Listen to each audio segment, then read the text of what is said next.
The road to Scottish Summit starts here. This is the Power Platform Podcast. Join Rex de Koning, Ana Inés Urrutia de Sousa, and Paddy Byrne as they talk to the Microsoft community about their stories. Welcome to the Power Platform Podcast. My name is Rex de Koning, and tonight we are with me, Paddy Byrne. I'm Paddy Byrne. I'm co-host of the Platform Podcast. Wow. Where are we today, boys? Are you just getting this right? So let's take it from the top. We've got Rex, Paddy. Yeah, we got the wrong order. As soon as I turn up, it just all goes to top. Yeah. That's fine. I am Mark Christie. I am replacing Anna today because Anna has damaged her finger. The pictures that we've seen, it does look like the mandible claw that she's got on to replace the... I'm actually, you can't see on this visual medium, but I am looking at a picture of a dodgy finger like the mandible claw. So, yeah, Mark Christie, hi. And we are joined by... Yeah, cool. Thanks for having me, guys. I'm Ru Campbell. I'm a Microsoft MVP for security, and I'm here because, well, number one, it's just good to join you guys. And number two, because I'll be speaking at Scottish Summit later this year. Awesome. So we're going to kick off with an icebreaker then. Is that how we do this? I mean, you are going to just have to keep me right here because... That's how we do it. That's how we do it, Mark. Yeah. Right. So I believe you know our friend Danhausen. That name is Yes, of course. Very evil, very good. Yep. So you also have like a death metal beard as well. So am I putting the two together? So if you had the choice, what would be your wrestling theme? Oh, that's a good question. Holy moly. There's so many. I probably Autopsy. Any song basically by Autopsy. Death metal out of Florida. Brutal, disgusting stuff, but that's where I'm going. Okay, also, I got listening to that, I think. I got the death metal beard, but I don't have the death metal hair anymore. I got my hair cut just a few weeks ago, so kind of half measures here. Oh no! See, I've not come across them at all, so I will have to have a little look at them. I'll tell you this: there's a song by Autopsy called "She Is a Funeral," and it's like if anyone comes to me and says, "What is like the death metal song you need to listen to?" I'm like, "That is it," because I don't know. There's just something about it. It's just it's disgusting and it's gory and it's nasty and it's just the one. She is the funeral. I've got a follow-up icebreaker that's just sprung to mind talking about disgusting and gory. I don't know, we might get banned for it. We might get banned for this, but it's sprung out of my mind and I can't not say it. So we also heard that you're a cat lover. And you just had a new baby. So what would you rather chokeslam, a cat or a baby? So either way, I'm getting the animal protection services or the child protection services coming after me at this one. This is how people get cancelled. We're in 2024 here. But I've got an answer, right? I guess I gotta go with a cat just because, I don't know, it's cats have always got that little evil streak in them, you know what I mean? So I feel like I'm somewhat justified there by since I never thought I'd say chokeslamming the cat. The cat also has 9 lives. There's no right answer there. No right answer. So for me, like when you say that is like if you were to describe a death metal song, that's one you would go for. So a band, me and my partner have seen them twice live now. Lorna Shore. I know the name. I've never listened to them. So Lorna Shore, have a little listen for them. This is the Hellfire. Okay, that's the one to go for. I don't think that would be my entrance music, Paddy. We figured that out last time what my entrance music would be, didn't we? We did. Was it not AFI? Something AFI. AFI, yeah. We also talked about your finishing move, so that was my next follow-up question, but I got distracted by the choke slamming question. That is the finishing move then. No, we talked about Choke Slam. So yours was AFI, and your wrestling name was just Mark Christie. Well, so about you, Ru? And then we talked about a finishing move, and it was the classic DDT. So what about Ru? What would your finishing move be? It's completely unoriginal, but I just got to go with a stunner because, again, I just go back to when I was a child and growing up in Stone Cold was the only thing that mattered. So, plus it's the one like I remember when I was like, when you're a kid and you wrestle on your trampoline, I was always the tiny one, so I couldn't do any of the I couldn't lift people up or anything like that. So stunner stuff like that was always a safe bet.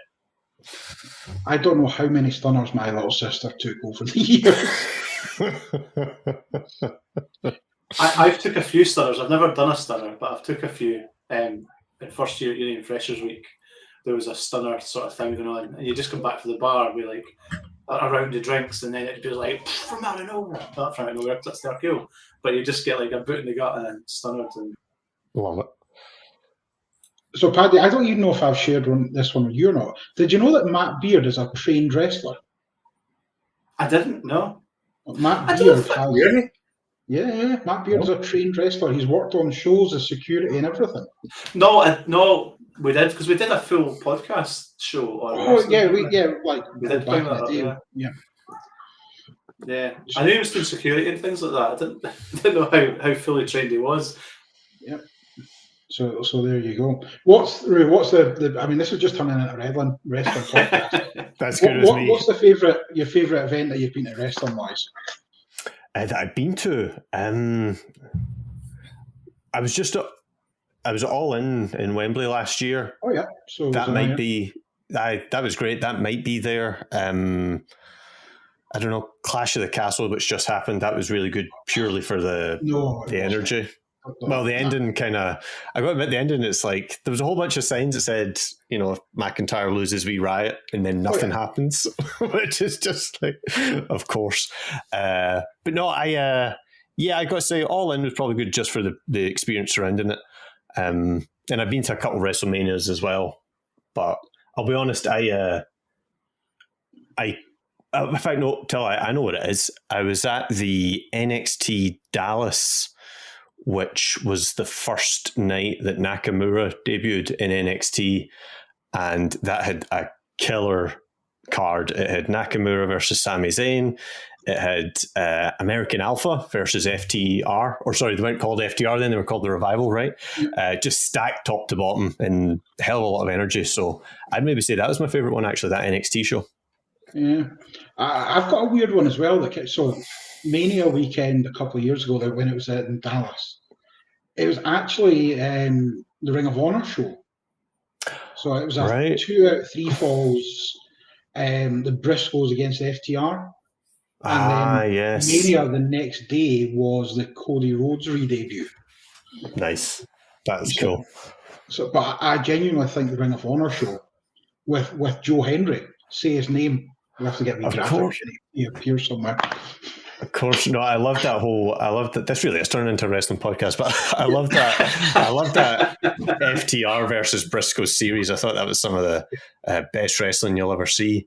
And tell you what, speaking of Ring of Honor, we did the last WrestleMania that was in New Jersey / New York, and we got to go to the what did they call it? G1 Supercard, I think they called it, at the Madison Square Gardens. And the card wasn't so great, but just being in Madison Square Garden, being surrounded by that history, that was pretty cool. Yeah, I managed to get to the old ECW arena. Oh, no way. Cool. For a concert, though, in this moment. It was a gig, so I never got wrestling there, but just to go to it was quite... Is that the Asylum or something it was called, or is it changed names or something like that? What was it now? It's it's not the 2300, that's a Philadelphia one. Is this in New York? The Hammerstein Ballroom? That's at Hammerstein Ballroom, that's the one. Oh, that's cool. Which is just literally 10 minutes from MSG. Yeah. That's lovely. Love it.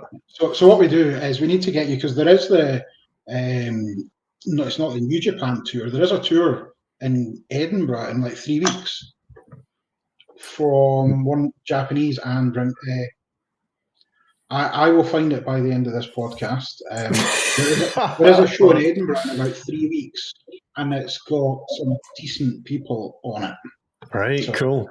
So we might end up with a Scottish Summit one. Did you go to the when Ring of Honor did like kind of back-to-back years at the what do you call it? The Corn Exchange in Edinburgh. Exchange, yep. That was awesome. We got front row tickets every single time because it's just so goddamn good. That was a hell of a time to be a wrestling fan because that was just before AEW. Yeah, I probably got pictures of the back of your head then. Yeah.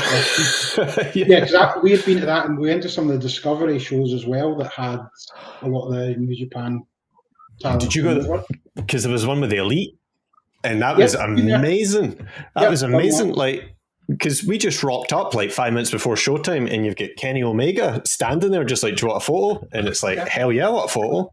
So, no, that was awesome. So there was that one. What's the other random one that sorry, we're, I mean, who, I was going to say, for those still listening, for those Microsoft Business Application professionals still listening to the podcast, here's how you build a power app with wrestling. Yeah. or here's your security. Right, okay, we'll let you get on. We'll get back to wrestling. I'm sure we will, because I'm a wrestling fan too. I like hearing about all this stuff. Isn't that how the Power Platform podcast started in the beginning, with talking about wrestling a couple of years ago? It didn't start. No. We did a full. Well, we went over. It was meant to be a 40-minute podcast. We went over like an hour and a half talking with Nick Coleman about wrestling. Yeah. Oh, there's a cat. It's getting slammed. Yeah. Poor cat doesn't know what it's going for. There you go. Yeah. So, Ru, tell us more about yourself. What do you do in your day-to-day role professionally? What do you do in the community? Tell us a bit more. Sure. So when I'm not watching wrestling, the day job, I work for a company called Threatscape, who are based out of Ireland. We just won Microsoft Security Partner of the Year for Ireland, which was pretty cool. And we describe ourselves as pure play cybersecurity. So although we specialize in Microsoft stuff, we don't do kind of like, Teams deployments. We don't do app development, things like that. We purely focus on that security around everything, right? So whether it's in Azure, whether it's in 365, whether it's on-prem, that's the kind of stuff we specialize in. And since I joined Threatscape, we've grown from a team of about 3 or 4 folks to a team of 8 or 9 folks in our Microsoft security practice. So we've really grown the team. You guys will see this yourselves. It's that security since the pandemic in the cloud area has just ballooned in demand. You know what I mean? It's everything and it's all encompassing. So a lot of demand for it, a lot to keep busy with, a lot to keep losing your hair with, but it's good fun. And I guess my particular niche personally is in 365 security. So anything to do with Entra, Intune, Purview, Defender, and kind of dipping my toes into Power Platform security as well lately. That's my little niche there. Good luck with that. Yes. Well, I'll tell you what, this is a Power Platform podcast and everything. It's the security of the Power Platform is something that is, in my opinion, like so overlooked by normal security folks, right? We're so obsessed with email security, endpoint security, all that kind of stuff. If the Power Platform admin gets into the wrong hands, there's a ton of damage they could do and it would just slip right under the radar. So honestly, it's an area I'm not particularly hot in, but it's fun learning about it so far. I mean, just the sheer amount of different connectors that there are out there. Like, there's so many different connectors. It just needs one person to click, yes, okay, let's go with that connector, and anyone can get any sort of data. So, looking at the right bins for the right apps and stuff like that is all good. It's something, as you say, it's a point that people don't really pick up on. It's here, admin, just have all the access. I've even had customers that are like, okay, what access do you need? Power Platform admin access. Oh, here you go. Here's a lot. And I'm like, okay, here we go. So, Yep. It's a good point, and it's kind of like everything in 365, where it's wide open by default, right? And you can kind of do whatever you want. And on the one hand, that's really useful because it drives adoption, makes it kind of easy to get up and running with. Yep. But on the other hand, changing the security culture after folks have got used to it for years and years is quite difficult. And you mentioned connectors there. That's a great example where, like, out the box, there's nothing to stop someone in your company, putting aside development and stuff, there's nothing to stop someone going into Power Platform, going into Power Automate and creating some kind of flow that just says, whenever I get an email or whenever I put a file in OneDrive, just take it and put a copy in my own tenant over here. And the reality is nobody's looking for that. You know what I mean? It goes completely undetected by your antivirus, your SIEM, your SOAR, all that crap. You know what I mean? You could buy 100 tools, but none of it matters if you're not properly configuring the tool you've already got.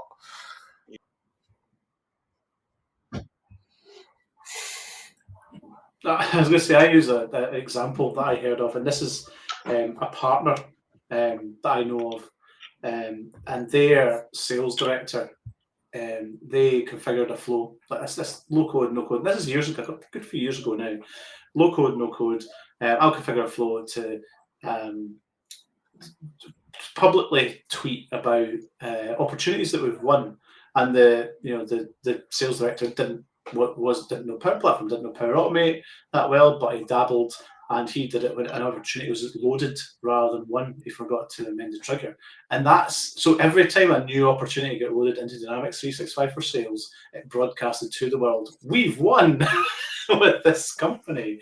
And I mean, that sort of thing happens. That's a horror story. But that sort of thing happens if you've not got the right security involved. Please tell me it's who I think this was, Paddy. Please tell me. Is the surname a fruit? Is the surname a fruit? Yeah, is that person's surname a fruit? Right, it's not who I thought it was. No. Okay. that was cryptic. I'm trying to think of people's surname that are fruit.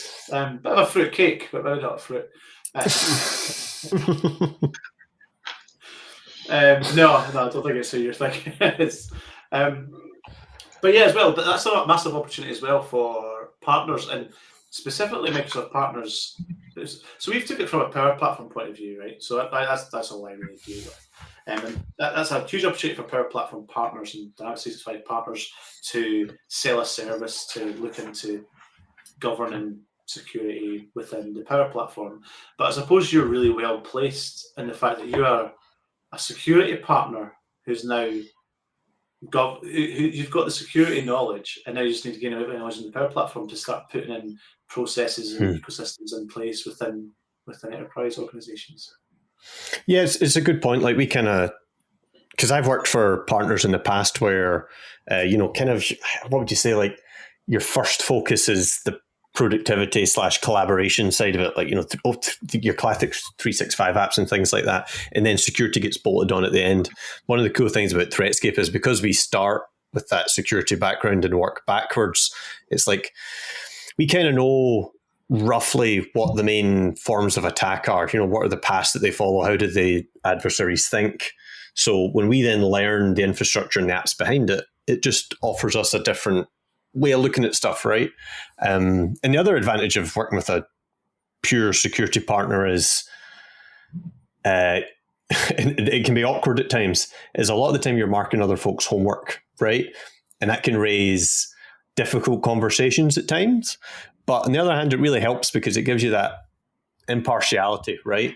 So Threatscape, we'll hold our hands up. We've got no problem saying, if you want to do like Teams telephony or anything to do with Power Platform actual development, we're not the right partner for you, right? But what we can do is we can get in there and say, okay, well, based on what we know results in customers getting compromised, are they doing the security side of it right? And that's kind of where we step in.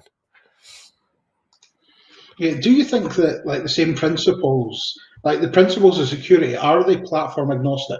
Like, would you follow the same process, like developing a security process or remedial stuff that you would for different apps? Like, does Power Platform just fall into, right, we know security, we know how security works, we're applying that layer and that knowledge just into a different technology? No, that's a bloody good question. It's not so rinse and repeat across everything, right? So the kind of, like if I take, for example, the fundamentals will probably still be the same. So one of the ones that I'm doing a lot of work with just now is Copilot security. So customers want to get Copilot for 365, and they're like, well, how do we know this is secure to turn on or whatever? And I'm kind of like, well, look, there's different parts you can look at it, but fundamentally look at what you can control, which is like, because it's a cloud-based service, the most important thing is your identity pane, right? So when folks are signing in, are they having to do strong authentication? Are you checking what device they're logging in, all that kind of stuff from? So in terms of securing Power Platform as a service, that's kind of consistent, right? That identity level of security. But what isn't consistent is just the navigation paths, right? And how the adversary can then use them. Those differ from service to service. In a way, there's just recurring themes, though, where you can look at things like MITRE framework, and they give you basically a rough idea of what are the tools and techniques that an adversary would use, and you can just kind of work your way through them and think, okay, well, here's what the bad guys are doing. What have I got in place to defend against those? So there's ways that you can kind of approach it from zero as long as you're familiar with other ways, but it's not so cookie cutter, copy and paste from one service to another. Okay. Who's got the next question? All right. So, we now have an idea what you do in your daily life. I'm not going to mention the words again that we started with, but but since we're also trying to do a little talk about Scottish Summit here, I understood you were involved in Scottish Summit in the past before. What did you do then? You were a speaker, volunteer? Yeah, I was a speaker. So first time I got involved with Scottish Summit was, we were saying before the show, I've kind of completely lost track of time. And I'm looking at my watch just now as if it's going to help me remember this. Don't know why you do that. But I think it was 2022 was when I did my first Scottish Summit, and I did a session on information protection, so sensitivity labels and protecting data in transit and at rest and all that kind of good stuff. Did that session, first ever in-person speaking thing I've ever done, and I loved it. I thought it was awesome. It was one of the things I liked about Scottish Summit compared to other conferences was the span of it, I guess, insofar as I go there as a security person, but you get Dynamics people there, you get low-code people there, you get email people there. You know what I mean? You kind of just got all these different types of techie there. So I kind of like that, and I like the networking side of it. And then so this year, I'm going to be doing a session that's called Becoming... I don't know if I can remember the name of it. It's called Become a Entra ID Security Black Belt in Less Than an Hour, which just rolls off the tongue there. But the idea behind this session is basically anyone that's got 365, anyone that's got Power Platform or Azure or Dynamics, any of these Microsoft Cloud services, you've got Entra. But like with everything Microsoft Cloud, it's wide open by default. It is horrifically insecure by default. So there's a whole bunch of stuff you can do. And the idea in this session is just spend, 40 minutes with me and kind of just, take you by the back of the head, dunk you in security and pull you back out, and all of a sudden you'll be a whole much better at it. That's the idea anyway. So that is Friday, 11:20, meeting room 8.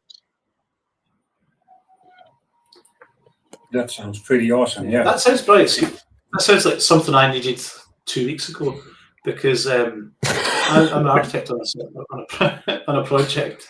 And I don't know a lot about authentication, and I know bits of Azure, but we're doing some portal work, and we're replacing a pre-existing portal, and we have to configure SAML authentication, and not a lot of Power Platform devs, consultants know about SAML authentication, and so we're a bit resource short, and I had to literally dig away for hours in my spare time, try to find out about how to configure SAML authentication on an Azure B2C server, and even find out, and just like, I don't know yet, but I'm trying to find out about edge providers and things like that, and it sort of dawned on me like that this is a massive gap in my technical knowledge. So, like I said, your session and your workshops would have been brilliant for me, like if they were 2 weeks ago and not in October. Yep, 100%. I'm about to say it, and I hate saying it because it's one of those things. you hear it so many times that I got to the point where I was like, if I never hear someone say this again, it'll be too soon. But there's the meme now that identity is the new security perimeter, right? And where that comes from is back in the good old days, the network was your security perimeter, right? Everyone sat nice and tight behind a firewall, and your apps sat on premises and all the rest of it, and you'd connect by a VPN, and the network was what defended your stuff. Whereas now the idea is it's identity. You know, if I have anything that's in the cloud, the weakest point is almost always my identity stack, right? Because all I have to do is compromise your account, and if you've got highly privileged access, well, now I own you, right? That's the kind of point there. And so it doesn't really matter what you're doing in IT. If you're developing, if you're doing engineering, if you're just doing comms, stuff like that, you still need to know about how to secure that side of the environment. And Entra is so big and so complicated with so many different things going on, so many weaknesses, so many gaps that you can just kind of put your finger in and tear apart, that it's almost becoming like for a lot of my customers, it's like a full-time job. You know what I mean? They'll have just identity engineers, and their whole job will be just spend around kind of figuring out, okay, well, is my Entra secure and all the rest of it. And a good example of the kind of thing we're seeing there is, and this may be consistent with what you've seen when you've been developing these kind of work with like Entra BTC and things, is it's the whole story of like supply chain security as well, right? So for example, with Entra, if you're developing an app, you could say, okay, well, the app I'm developing, it's going to create items in your calendar, so I need permissions to your tenants' calendars, right? And it's like, okay, cool, right. I, as the customer, will give you, the developer, permission to my tenants' calendars. Well, all of a sudden now, I need to now be concerned about your security as the developer, because if you guys get owned, all my calendar entries get owned, right? And when some of this Entra tenants we work with, you know, they could have tens of thousands of different Entra apps in them. And all of a sudden that's 100,000 apps that are supply chain weaknesses in your environment, right? So it almost, what would you say? You could almost lose sleep over it, right? Just the kind of the potential for disaster that just sits there. I mean, I've literally just logged in and I'm starting to delete any contractors that we've ever had in our system. I love it. Is that me going then, Mark? Paddy, you're not even there. Oh, there you go. I'm glad you saved that, because I realised I was live on a podcast and I shouldn't. Oh, are you there? Yeah, no, but I'll tell you what, that's a good point. And one of the things I will be doing in this session is talking about how you can automate stuff like that, right? So say, for example, because, you know, I'm an external consultant. Say, for example, I have guests coming into my tenant, external folks coming into my tenant, or even just temporary staff, stuff like that. One of the cool things you can do with Entra is you can automate a lot of that life cycle. So, for example, when the consultant or when the contractor ends, ping me an email, and then I can have to reattest, do they still need access? And I can just hit a button that says yes. Or I can automatically say, well, you know what, clear down all their access and delete it after 60 days or whatever kind of criteria I want. So Entra does provide a ton of tools to make the job a little bit easier, but it's still a bloody tough job to begin with. Yeah, I can see myself being here for a while. No, it's one of these things as well. Like with the event, as you mentioned, like it's not just Power Platform, it's not just Dynamics, it's just not security, it's everything. So even if you're not in security, if you're at like an enterprise architect level, like Paddy was mentioning there, you need to at least know the fundamentals. You need to be able to talk about it confidently. So being able to go to a session like yours means that you'll be able to kind of talk about it. Maybe frighten people enough to buy some stuff as well. So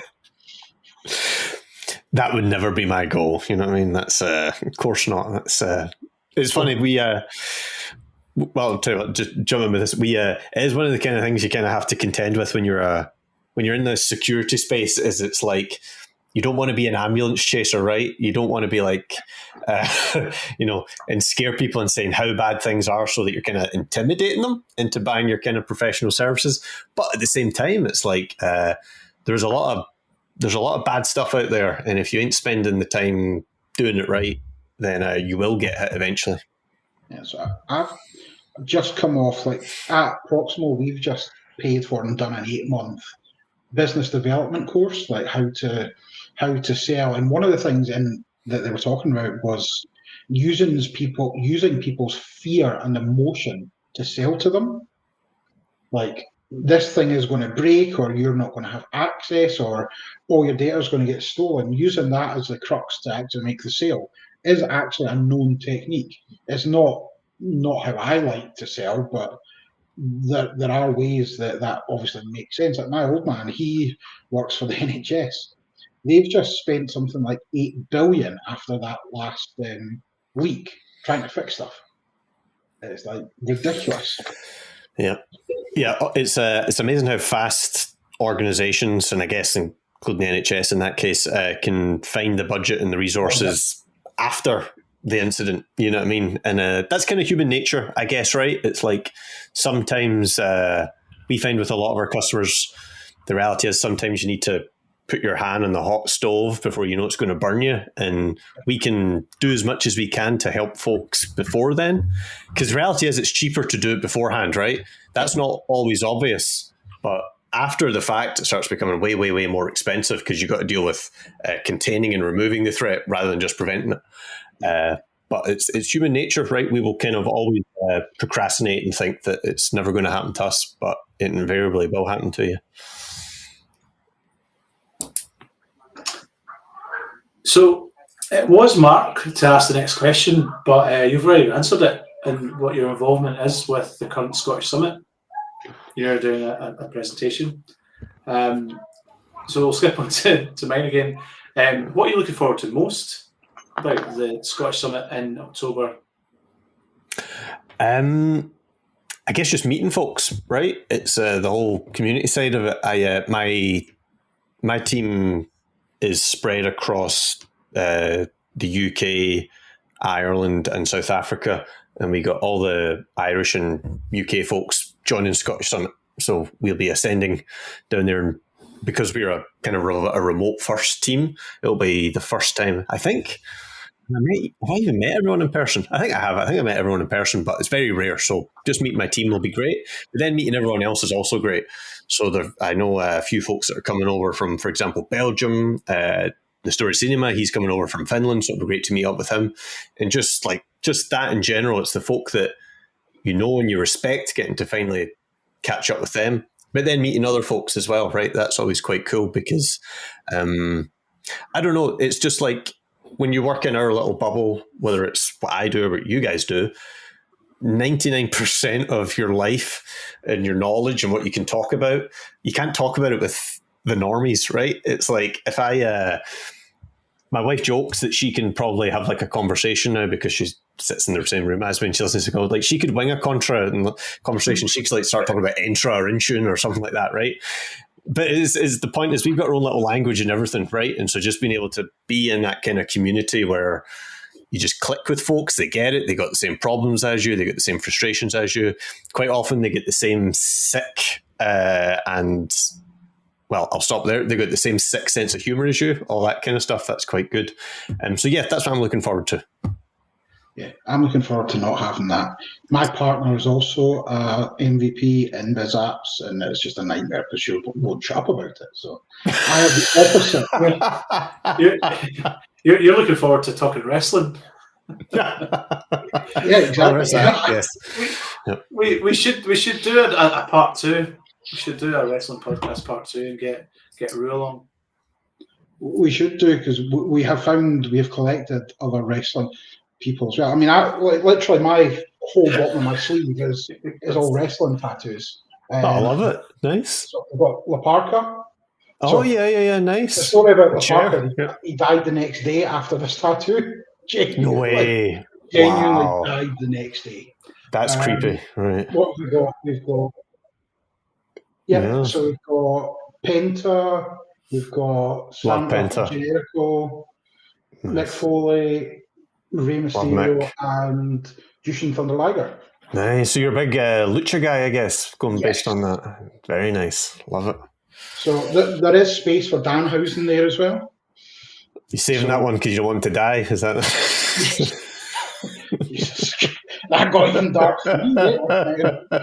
But no, yeah, there's space for a Danhausen. I think that is the next one on the list, I think. Nice one.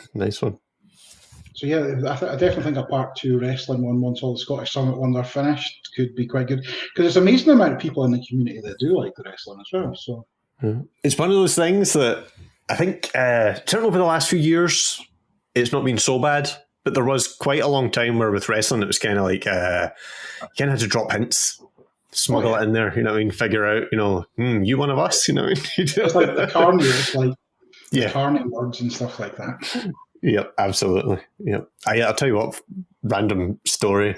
I was reading about a guy. Where did I read this? It might have just been Reddit or something like that. It might have been a Twitter story or something.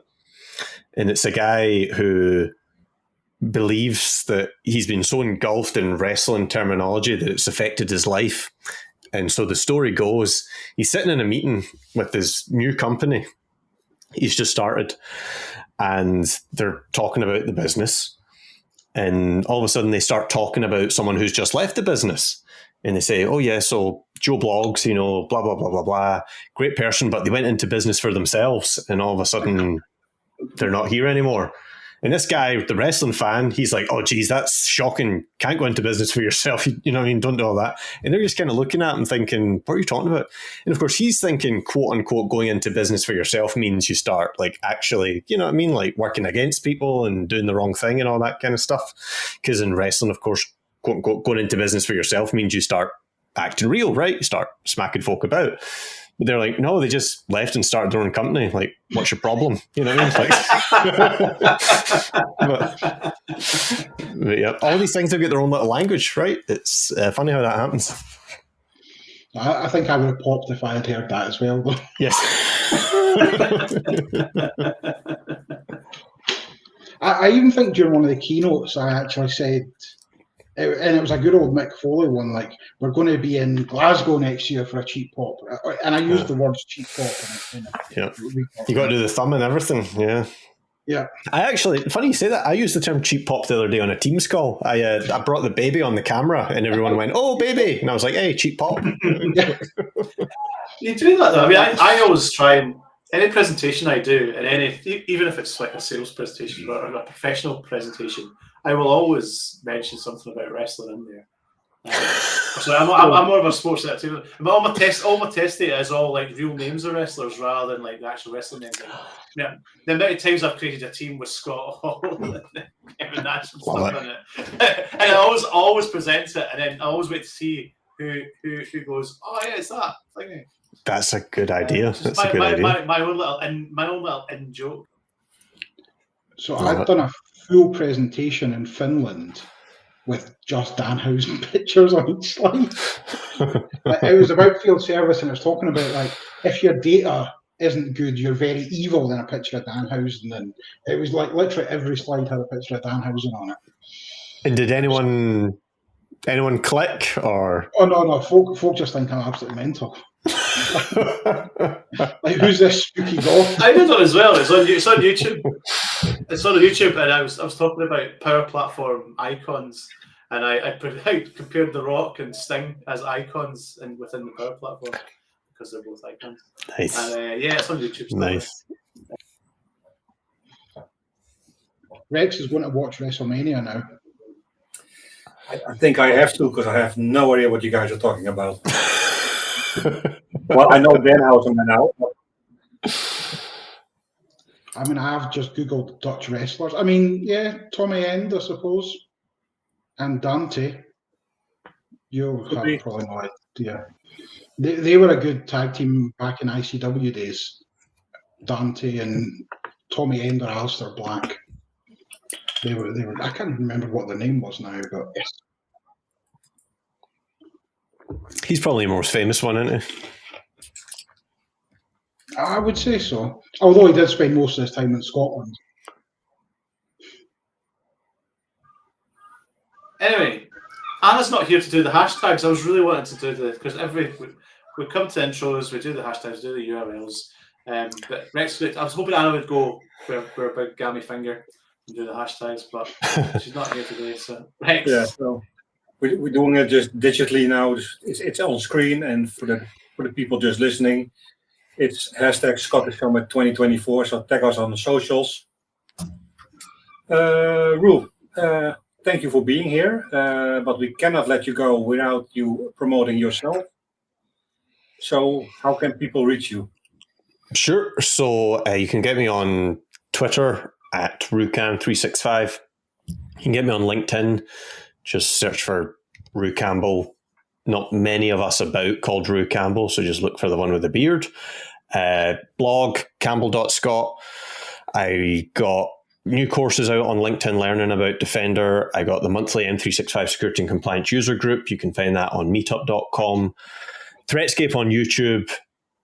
And I'm probably forgetting to plug something else, but that'll do it. Thank you very much. All right. Anyone has some things they want to mention still, or? Well, I've got lots to get off my chest, but this isn't the platform I pay for therapy. Thank you. Then I will just say, if you go to scottishsummit.com/tickets, you can still buy tickets for the event.